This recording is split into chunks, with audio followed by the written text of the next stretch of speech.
잠깐 기도하겠습니다. 부족한 종이 하나님의 말씀을 들고 섰습니다. 우리 주 성령께서 이 시간을 주장하여 주시고 우리 모두에게 은혜를 허락하여 주시옵소서. 예수님의 이름으로 기도합니다. 그래서 여러분들이 벌써 찬양하시면서 기도 가운데 은혜를 받으셨기 때문에 제가 여러분들을 바라볼 때 한 분도 찡그리거나 세상 근심 염려가 아니라 참 밝은 모습으로 하나님께 집중하는 그런 모습이 참 보기 좋고 아름답습니다. 이 모습 하나님이 보시면 훨씬 참 마음에 흡족하지 않을까 이런 생각을 하게 됩니다. 제가 강원도에 근무를 했습니다. 철원에 3사단이라고 백골부대 아시는 분은 아시겠지만 뭐 좋은 데는 아닙니다. 여기에서 군목으로 근무하면서 두 가지 사실을 깨달았습니다. 첫 번째는 하나님이 정말 살아계시구나, 그리고 우리의 기도를 정말로 들어주시는 분이구나 하는 사실을 깨달았습니다. 저기 뒤에 있는 제 첫째 아들이 나오기 직전의 일이었습니다. 그때 경기도 지역과 강원도 지역에 집중호우가 내렸습니다. 그래서 한 3일 동안에 1000mm가 넘는 집중적으로 이제 비가 내렸기 때문에 피해도 많이 예상되었고 또 물적으로 또 인적으로 피해가 많았습니다. 그때 우리는 무엇을 했을까요? 저는 감사하게도 부대장님의 허락하에 30여 명의 군종병들이 저희 연대본부 교회에 모여서 합심해서 기도했습니다.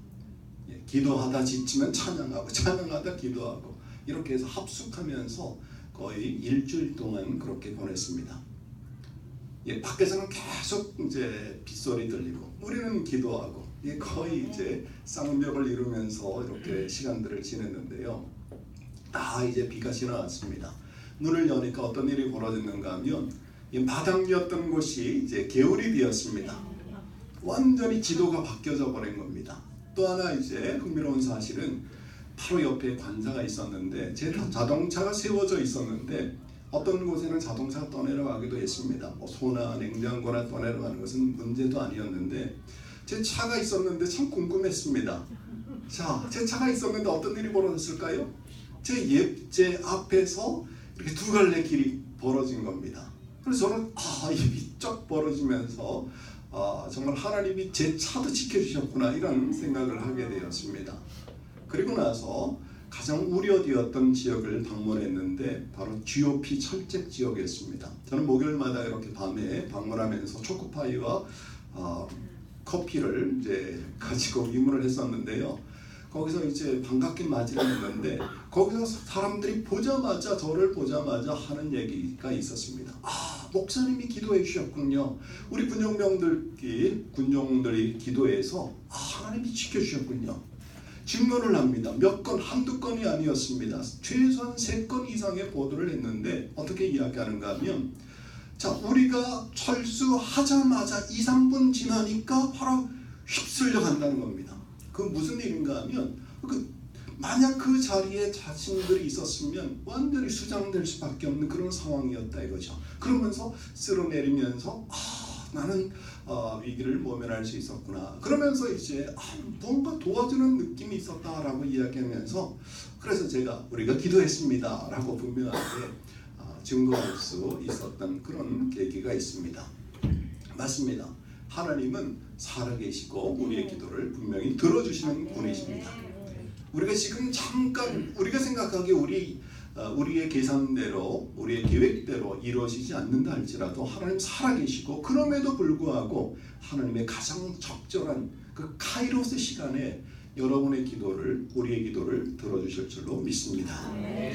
또 한 가지 깨달은 사실은 무엇인가 하면 교회를 건축하거나 교회를 설립 또는 개척하는 일은 아무나 하는 일이 아니다라는 것을 깨달았습니다. 이게 조금 현실적인 부분이긴 하죠. 제가 5개의 교회를 맡았었는데요. 그 중에 한 교회가 조금 산 등성이에 있었기 때문에 수해를 입게 되었습니다. 그래서 옆구리 쪽, 이 옆에 쪽에 이제 산사태로 완전히 좀 들어와서 예배를 드릴 수 없는 상황이 되었습니다. 임시로 다른 교회에서 예배를 드리긴 했지만 그때 전 국민이 또 이제 위연금을 모아두셔서 국가적으로 이제 혜택을 또 누리게 되는, 그리고 이렇게 피해 입은 분들에게 나눠주는 그런 기회가 있었습니다. 자, 그래서 부대장님이 말씀하셨습니다. 우리 교회도 국가에서 국가의 지원으로 교회를 새로 세울 수 있다. 그러니까 저로서는 민간인 교회에 가서 도움을 요청하는 그런 번거롭고 부담스러운 일이 이제 벌어져서 할렐루야를 외치면서 조금 지나면 되겠구나라고 생각했는데, 시간이 지나면 지날수록 좀 사라져 가는 겁니다. 그래서 사라져가서 시기가 지나버리니까 이제 바로 옛날에 이제 그때 피해를 입었던 그런 이제 교회입니다라고 손을 내밀 수도 없고 도움을 요청하기도 매우 곤란한 상황이 벌어졌습니다.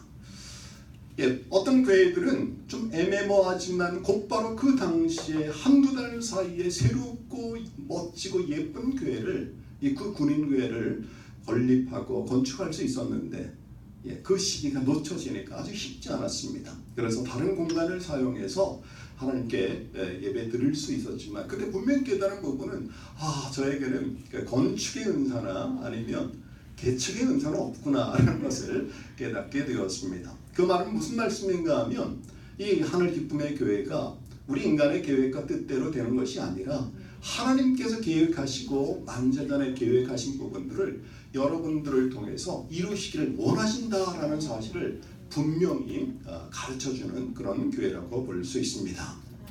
여러분들은 바로 그 교회를 계속 확장시켜 나가시고 또 여기에 섬기기 위해서 여러분께서 부름받으셨다라는 것입니다. 자, 우리 교회는 이름이 무엇일까요? 이따금씩 한국에 돌아가 있는 어떤 친구가 다른 교회 이름을 대기는 하지만 하늘 기쁨의 교회입니다. 그렇죠? 제가 이 하늘 기쁨의 교회라는 이름을 듣는 순간 그 위의 것, 소위 말해서 하나님의 주시는 부분들이 아주 깊이 있게 인상적으로 받아들여졌습니다. 그런 관점에서 바라보니까 찬양을 들을 때든지 말씀을 선포하든지 다 자연스럽게 은혜를 받고 위의 것, 신령한 것, 하나님이 주시는 것을 복들을 많이 받을 수밖에 없구나. 그런 것을 지향하는 교회다라는 것을 저도 체험하고 또 그렇게 되어지는 모습을 보고 참 기쁘고 반가웠습니다. 자, 그래서 제가 이제 설교 부탁을 받고 나서 고민을 했습니다. 과연 어떤 말씀을 전할까? 바로 그 위의 것보다는 또 한편으로 우리가 어떤 모습으로 하나님께 나아갈 때 하나님을 기쁘시게 할 수 있을까? 우리의 자세, 우리의 모습, 이 부분들을 다시 한번 다져보고, 또 한편으로는 지금 3살이지만 예를 들어서 30년, 50년, 100살이 되었을 때 우리 교회의 모습을 바라보면서 조금 하나님께서 이렇게 말씀하시는 부분들을 다시 한번 생각해 보시는 그런 시간이 되었으면 좋겠습니다. 첫 번째로 하나님을 기쁘시게 하는 교회는 하나님이 주인 되시는 교회입니다. 우리가 지난번에 보셨듯이 제가 공부한 바에 따른다면, 여러분들의 성경을 보신 바에 따른다면 하나님은 역사의 주관자이십니다. 역사의 주인인 하나님께서 우리 삶뿐만 아니라 우리 모든 세계를 이끌어 가시는 그런 분이십니다. 교회도 마찬가지입니다. 예수님의 피로 값주고 사신 그 교회가 바로 주인이시다라는 사실입니다. 교회의 머리 되신 예수님이 가장 주도적으로 이끌어 가셔야 된다라는 사실입니다. 좀 쉽게 말씀드리자면 사람이 주인 되는 교회는 아니다라는 말씀을 드리고자 하는 것입니다. 주인 의식은 좋습니다. 그러나 주인 노릇은 하지 말아야 된다라는 것입니다. 다른 사람들만 섬겨야 될 섬김의 종들이 아니라 나도 섬겨야 되고 나도 팔 걷어붙이고 모든 일들을 감당해야 된다라는 것입니다. 그럼 내가 드러나야 되지 않고 하나님이 드러나야 된다는 사실입니다. 여러분, 우리가 사도행전을 공부할 때 보셨듯이 자꾸 자기가 이제 어떤 일을 함으로 인해서 하나님의 영광을 드러내므로 자기가 초점 맞춰질 때, 자기가 드러날 때 베드로의 모습은 어땠습니까? 남에서 걷지 못한 사람을 고쳤을 때 사람이 자꾸 쳐다보니까 왜 나를 쳐다보느냐라고 이야기를 했습니다. 바울은 어떻습니까? 사도행전 14장에서 르스드라에서 남에서 걷지 못하는 사람을 고치고 나서 제우스 헤르메스로 만들고자 할 때 우리는 신이 아니다, 우리는 사람이다 라고 이야기를 하고 있는 것을 볼 수 있습니다. 그 초점을 맞추어서 하나님께로 맞추고자 하는 그런 모습을 우리는 보았습니다. 하나님께만 영광 돌리고 하나님께만 주목하라라는 그런 말씀입니다. 여러분, 작년 2017년은 의미가 있는 해였습니다. 여러분에게도 의미가 있지만 교회적으로도 의미가 있습니다. 즉 종교개혁 500주년이 되는 해였습니다. 저도 독일에 있을 때 비텐베르크 루터가 95개 조 방방문을 붙였던 그 교회를 방문할 기회가 있었습니다. 그것을 보면서 다시 한번 500년 전의 그 상황을 다시 한번 생각하게 되었습니다. 이 교황이 무슨 일을 하고자 했습니까? 성 베드로 성당을 건축하고자 헌금함에 동절이 땡그랑 떨어지는 소리와 함께 연옥에 있는 우리 조상들의 영혼이 천국으로 옮겨질 것이다. 이 허무맹랑한 이런 논리를 내세워서 자꾸 이제 교회를 다른 길로 몰고 가는 것을 볼 수 있습니다. 교회 위에 교황이 군림하고 있었던 것을 볼 수 있습니다. 이때 루터가 했던 일이 무엇일까요? 다시 한번 하나님을 정확하게 그 원위치시키고, 그리고 나서 아니다라는 것입니다. 나인은 독일어는 아니다라는 말입니다. 제가 먼저 순서가 바뀌어가지고 여러분들 좀 헷갈릴 것 같은데, 오늘 한국 교회는 어떻습니까? 특별히 2017년 한국 교회를 살펴보면 모 교회 소위 다 잘 아시는 부분이지만 세습 논쟁이라는 부분 때문에 참 우리 마음을 참 안타깝게 했습니다. 어떤 면에서는 예수님의 마음을 막 후벼파는 것 같아서, 저도 제일 같아서, 저도 지금 뭔가 하지 못하는 부분 때문에 상당히 불편한 그런 한 해였던 것을 볼 수 있습니다. 하지만 그보다 더한 일들이 어떤 면에서는 한국 교회 가운데 많이 벌어지고 있다는 부분이 우리의 마음을 더욱 슬프게 만드는 것을 볼 수 있습니다. 어디에서든 그런 일이 벌어질 수 있고 지금도 벌어지고 있다라는 것입니다.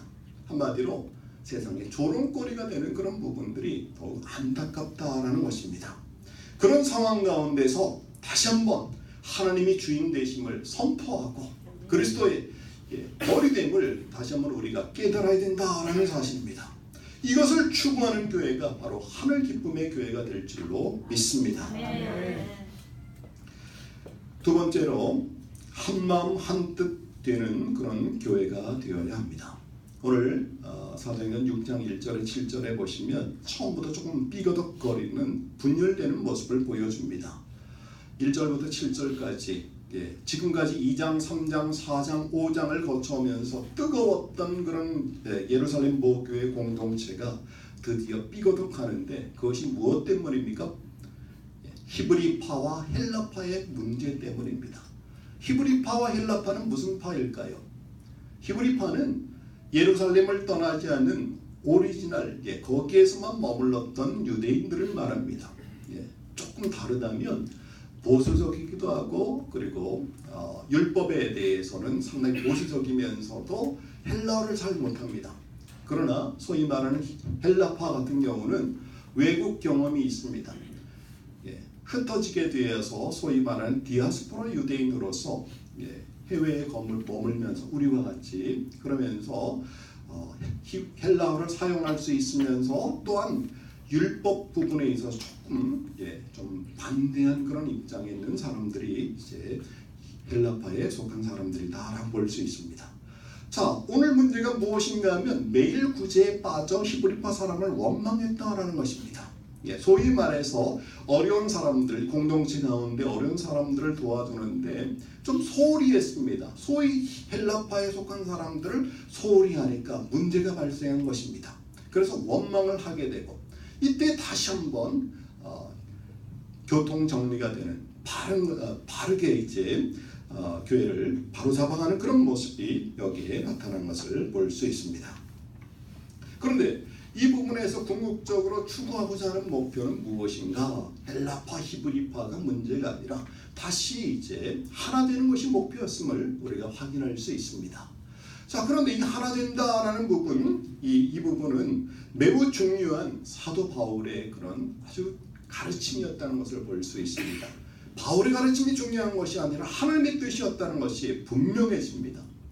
사도 바울의 서신을 살펴보면 가장 먼저 자신의 문제가 상당히 자신의 문제로 인해서 힘들어했던 것을 볼 수 있습니다. 그것은 무엇인가 하면 소위 말하는 사도권 논쟁입니다. 내가 사도냐 이겁니다. 베드로, 야고보, 요한은 그런 얘기를 하지 않습니다. 다메섹 도상에서 갑자기 예수님을 만난 그 부분에 대해서 내가 사도냐라고 공격을 했습니다. 끊임없이 계속 힘들어했던 부분이기도 합니다. 두 번째는 계속 강조했던 어떤 교리적인 부분이 있다면 율법이 아니라 믿음으로 구원받는다라는 것입니다. 그래서 바울 사실 곳곳마다 드러나는 부분입니다. 또 하나 이제 소위 말해서 이신칭의 사상으로 구원을 받게 된 이방 교회들을 향해서 편지할 때 그 공동체를 향해서 또 두 가지 부분이 나타나는데, 하나는 무엇인가 하면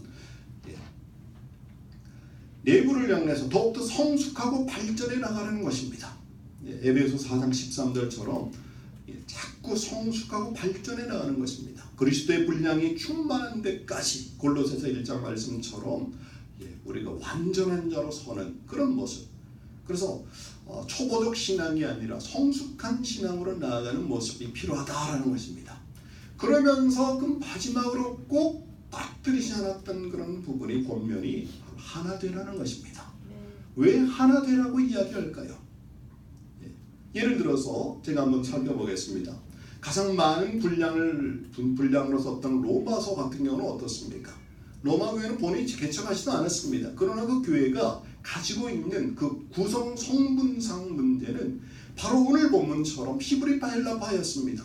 즉 무슨 말씀인가 하면 유대인들 구성되어 있고 소위 이방인 출신으로 구성되어 있었습니다.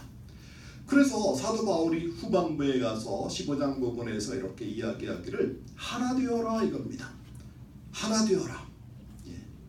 그래서 15장 1절 너희가 서로 약한 것을 서로 짊어지라. 15장 7절 서로 받으라 라고 이렇게 이야기하는 것을 볼 수 있습니다. 또 3년간 사역했던 에베소 교회는 어떻습니까? 역시 마찬가지로 이방인 출신들하고 유대인들 교회가 끊임없이 문제였습니다. 2장 부분을 보시면 또 3장, 4장 부분에서 보면 4장 3절에 보시면 성령이 하나 되게 하신 것을 힘써 지키라라고 이야기합니다. 성령께서 지키게 하신 것을 힘써 지키라라는 것입니다. 여러분 이 부분에 대해서 조금 더 조금 세부적으로 말씀드리자면 하나 되는 부분이 있어서 조금 더 들여다본다면 어떻게 하나 될 수 있을까요? 저는 이 부분을 이제 기도하는 동안에 그리고 찬양 드리는 동안에 갑자기 드는 생각이 무엇인가 하면 어떻게 하나 될 수 있을까라는 부분, 특별히 여기 있는 공동체 바로 우리 집에서 하나 될 수 있는 비결은 성령으로 뜨거워져야 합니다. 잘 생각해 보시면 성령으로 내가 뜨거워지면 누구를 봅니까? 하나님을 쳐다봅니다. 하나님을 바라보고 어떻게 하나님을 기쁘시게 할까? 내가 뜨거워지지 않고 식어지면 식어질수록 다 이제 이렇게 사람을 향해서 누구 탓이다 이렇게 가는 것을 볼 수 있습니다. 그래서 하나 되는 아주 간단한 비결은 우리가 하나님을 향해서 부부든 가족이든 그 누구든 뜨거워지면서 성령으로 충만하게 되면 자연스럽게 하나 될 수 있고 또 그것을 또 의무적으로 또 지켜야 된다는 것을 오늘 본문은 말씀하고 있습니다. 고린도 교회도 어떻습니까? 그 구성원들이 보면 여러 구성원 무슨 파 하면서 또 가난한 사람 부한 사람들의 갈등이 있을 때도 고린도 후서에 보면 화목이라는 표현을 쓰고 있는 것을 볼 수 있습니다. 야고보서에 나타난 교회도 마찬가지고 여러 갈등과 분열의 상황들이 있는 상황에서 하나 되어라는 것입니다. 우리 교회도 마찬가지입니다. 하나 되어야 된다 이겁니다. 하나님의 나라 안에서 교회 안에서 하나 되어야 된다. 이것이 바로 하나님의 뜻이요 하나님을 기쁘시게 한다는 것입니다. 오늘 사도행전의 말씀을 통해서 하나 되는 또 비결을 오늘 말씀하시기를 2장 4장 5장에 보시면 성령으로 성령 받고 뜨거워진 공동체가 공통적으로 이야기하는 부분이 2장 4장 5장에 바로 초대교회 공동체를 설명하는 부분에서 네 것 내 것 없이 경제 공동체를 이루면서 내 마음 한 마음을 이루었다라는 표현이 공통적으로 등장하고 있는 것을 볼 수 있습니다. 예를 들어서 경제적인 부분은 내가 조금 더 많이 가지고 있으면 사도들 발 앞에 놓습니다. 그럼 사도들은 어떠합니까? 필요한 사람에 따라서 소위 필요에 따라서 이렇게 적절하게 배분해 주는 것을 볼 수 있습니다. 그래서 내가 조금 더 강하다라고 생각하시면 나보다 약한 사람이 있다라는 것이고, 내가 조금 더 있다라고 생각하면 내가 나눠줄 사람이 있다라고 생각하시면 아주 간단합니다. 이런 원리를 생각하시면 하나 될 수 있는 가장 쉬운 길이라는 것입니다. 그래서 내가 내 것으로 남을 돕고 하나 되면 그 사람만 기쁜 것이 아니라 나도 기쁘고 또한 하나님도 기뻐하신다는 사실입니다. 이 하늘 기쁨의 교회도 하나를 이루어서 하나님을 기쁘시게 하는 교회 되시길 바랍니다. 세 번째로 본질에 충실한 교회가 되어야 합니다. 본질에 충실한 교회. 여러분, 교회는 어떤 곳입니까? 제가 예측한 바대로 아무도 답을 하지 않으시기 때문에 제가 답을 말씀드리겠습니다. 교회는 무엇입니까? 교회는 가장 먼저 떠오르는 생각이 하나님을 예배하는 곳입니다. 또 대사회적으로 보면 하나님 말씀을 전파하고 복음을 전하는 곳, 그렇죠? 아주 간단합니다. 여기서는 하나님을 예배드리고 그리고 그 예배의 감격으로 나눠주는, 그래서 복음이 없는 자에게 복음을 나눠주는 그 기능을 하는 것입니다. 헬라어로 이렇게 살펴보자면 부름받은 자들의 모임이다라고 이렇게 어원적으로 살펴볼 수 있습니다. 하나님께서 세상 가운데서 우리를 불러내어서 하나님 나라를 전파하기 위해서 불러 모인 자들의 모임이 바로 교회다라는 것입니다. 자, 이런 교회에서 교회가 교회다운 모습이 있어야만 교회 하나님께 영광 돌릴 수 있다라는 것입니다. 자, 오늘 본문에 보시면 사도들이 분열되는 사건이 벌어졌을 때 이렇게 이야기합니다. 2절에 보시면 하나님의 말씀을 제쳐놓고 접대를 일삼는 것이 마땅하지 아니하다. 여러분, 저한테 아주 깊이 다가온 그런 어휘가 있는데 그것이 바로 제쳐놓고라는 표현입니다. 제쳐놓고. 이것을 다시 한번 이야기하자면 우선순위 문제다라는 것입니다. 여러분, 자녀를 대부분 다 키우시는 분이고 또 다만 정도의 차이가 있을 뿐인데, 만약 어떤 일을 한다 할지라도 가장 급선무되는 일이 무엇일까요? 아이가 아프다 그러면 곧바로 모든 일이 올스톱되고 거기에 집중되는 것을 볼 수가 있죠. 마찬가지로 교회로 살펴보자면 가장 최우선적으로 본질적으로 해야 될 일이 무엇인가? 사도들이 그 당시에 생각했을 때 기도하는 일과 하나님의 말씀에 관한 일이다라고 아주 압축 요약하고 있다라는 사실입니다. 어느 공동체가 3번 산으로 가기 시작하면 참 걷잡기 힘들고 어렵습니다. 예를 들어서 사도행전 19장에 보시면 에베소에 수많은 사람들이 모였습니다. 그런데 많은 사람들이 왜 모였는지 모릅니다. 사사기에 보면 마지막 부분에 보면 각기 제 소견에 오른 대로 행하였다. 각기 제 소견에 오른 대로 행하였다라는 그런 오리무중의 그런 상황이 벌어진 것을 볼 수 있습니다. 그러나 교회는 어떻습니까? 그런 상황이 되어서는 안 된다라는 것입니다. 가장 본질적인 부분, 오늘 우리 사도 베드로를 통해서 말씀하신 부분은 기도하는 일과 하나님 말씀에 관한 일이 최우선적이다라는 것입니다. 예배를 최우선 순위에 두고 복음 전파에 최우선 순위를 두고 그 일에 힘쓰는 하늘 기쁨의 교회가 되어야 합니다. 자, 이 부분을 다시 한번 세 번역으로 살펴보면 이렇게 말씀합니다. 우리는 기도하는 일과 말씀 섬기는 일에 헌신하겠습니다. 공동번역 개정역은 이렇게 말씀합니다. 오직 기도와 전도하는 일에만 힘쓰겠습니다.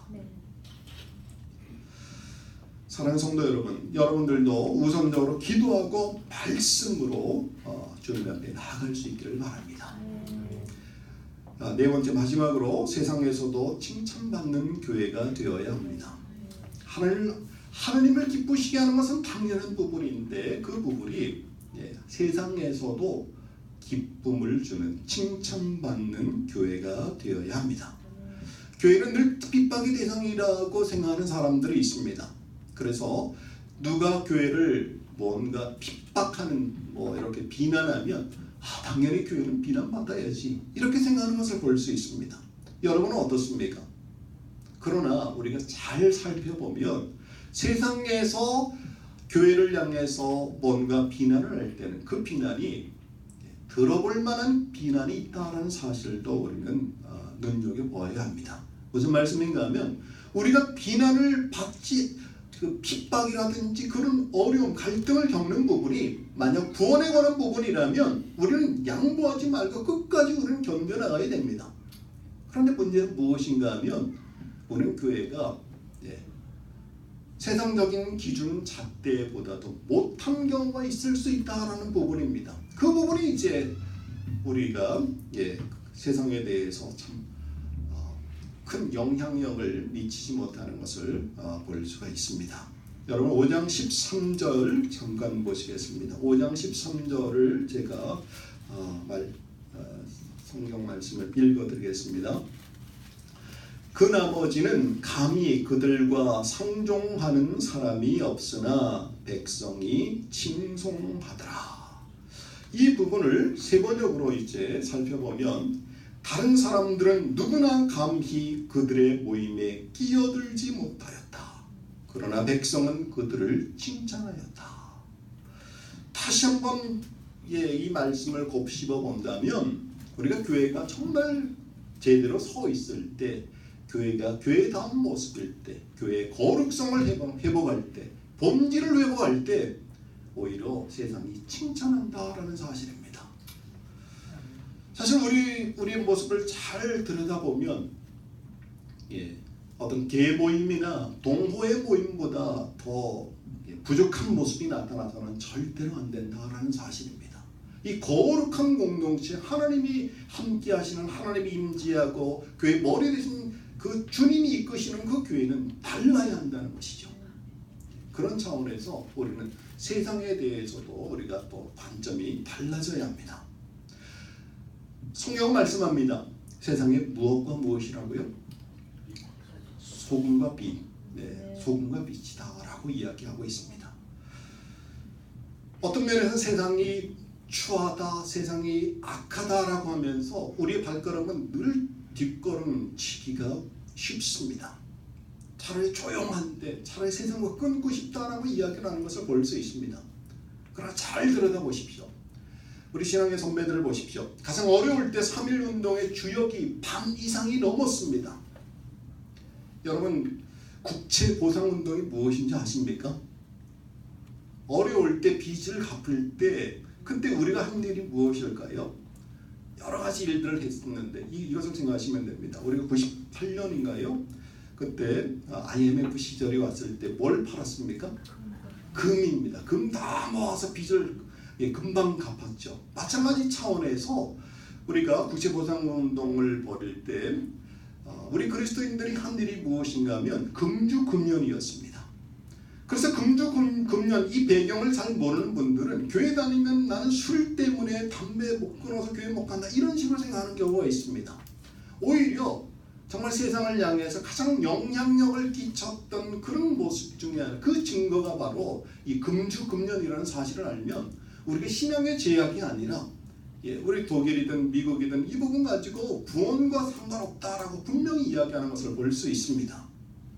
이런 제약을 받아야 하는 거 아닌가라는 그런 작은 눈으로 보지 마시고 다시 한번 대사회적 더 큰 눈으로 이제 바라보시면 세상에서 할 일이 있다라는 것이고 관점이 달라질 수 있다는 것입니다. 세상은 우리보다 더 많은 눈으로 바라보고 있습니다. 세상에는 우리보다 더 많은 눈으로 우리 그리스도인들의 일거수일투족을 바라보고 있음을 우리는 잊지 말아야 합니다. 이때 우리는 더욱더 초점을 맞춰서 하나님께 나아가지만 동시에 이제 세상을 향해서도 열린 마음이 있어야 됩니다. 고린도전서 9장에 보시면 바울이 여러 사람의 모습으로 나타났습니다. 유대인들에게는 유대인들에게, 또 그렇지 않은 사람들의 율법이 없는 자에게 율법 없는 자의 모습으로. 그래서 우리가 세상을 바라볼 때 세상이 적대자가 있다라는 그런 차원으로 바라보는 것이 아니라 언젠가 이 자리를 채울 수 있는 사람이라는 그런 마음으로 바라볼 때 우리가 세상을 향해 다가갈 수 있다라는 것입니다. 그래서 우리의 관점을 조금 더 달리한다면 그 사람이 싫어하는 것을 계속하면서 하나님을 그 사람이 변화되길 우리는 기대할 수 없습니다.